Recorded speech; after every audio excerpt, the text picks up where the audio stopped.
Hi, I'm Jeff.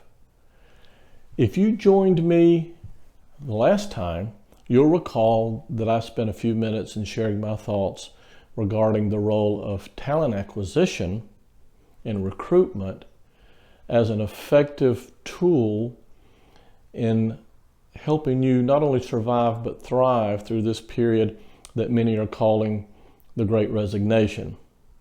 That through proper talent alignment and hiring practices, you can bring the right talent in to support your values, to drive your organizational performance, and will stay. Today, I'd like to take a few minutes to talk about development and how good development is an effective tool for you to not only sell your organization to others when you're recruiting, but also to help you increase your retention rates and to prevent this revolving door syndrome, again, that we're calling the Great Resignation. So how can we use development as an effective tool to increase performance? Well, number one, your work culture will drive retention rates, either in the right direction or the wrong direction. If you have a toxic work culture, why would you expect people to stay? If you're not competitive with your wages and your benefit plans, and on top of that, you have a toxic work culture, I would be surprised if your employees didn't move on.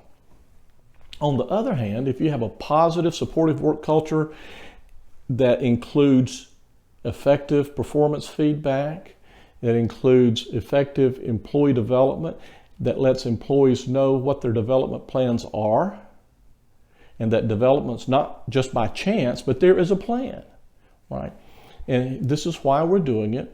This is the expectation we have, the desired results from this development, and this is how it can not only help the organization, but will help you, the employee, continue your personal and professional growth.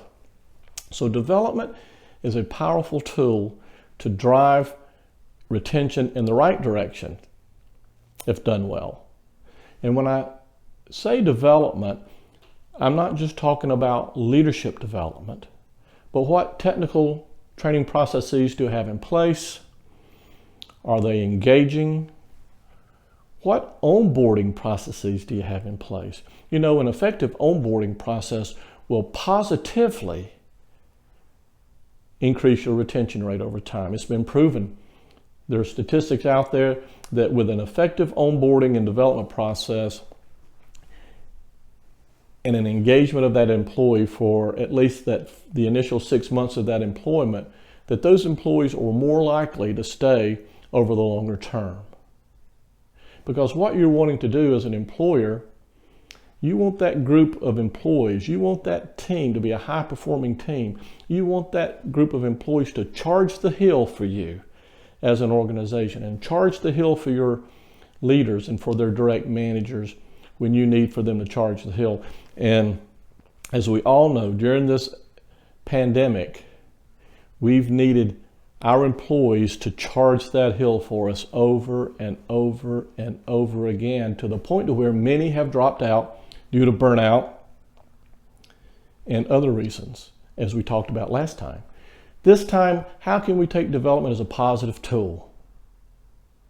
I'm talking leadership development. You know, most employees quit their bosses. They don't quit their companies. They quit their boss. You can have a little less competitive pay. You can have a CEO that's never seen. But if that employee trusts their leader, their direct manager, and if they feel that they're respected and treated fairly and consistently, those employees will charge a hill for that manager. On the other hand, if an employee doesn't trust their supervisor, their direct supervisor, if they don't feel that they're being treated fairly and consistently, those employees are more prone to leave, even if they're working for a stellar company as it relates to pay and benefits. So it behooves us as an organization to devote the resources to develop our leaders, our first line leaders, all the way to our senior executives. We've all heard the old adage about the CFO going to the CEO when the CEO wanted to devote some resources to providing development. The CFO asks the question, well, what if we spend all this money and these employees leave? And again, we remember the response of the CEO, well, what if we don't spend this money and we don't develop our employees and they stay? Make sure you develop your employees, make sure you have a plan, make sure they understand what the plan is. Development can include coaching. Any development plan for an employee should include coaching. Don't just send a person off to a webinar so that they can check a box to say, well, I completed this course. Make sure there are deliverables defined, established. Make sure there's individualized coaching, whether you do that internally or whether you do it externally with a support service such as Parsons and Associates, where we utilize coaching as a part of all of our development processes. But regardless, make sure that there is a coaching process in place, that you have mentoring programs in place. And if you will do these things and you will be committed to these things, you will increase the retention rate. You will have a group of employees who will charge that hill for you. Thank you for your time today. If you need any help with your development needs, please give us a call. We would love to work with you. Thanks. Have a great day.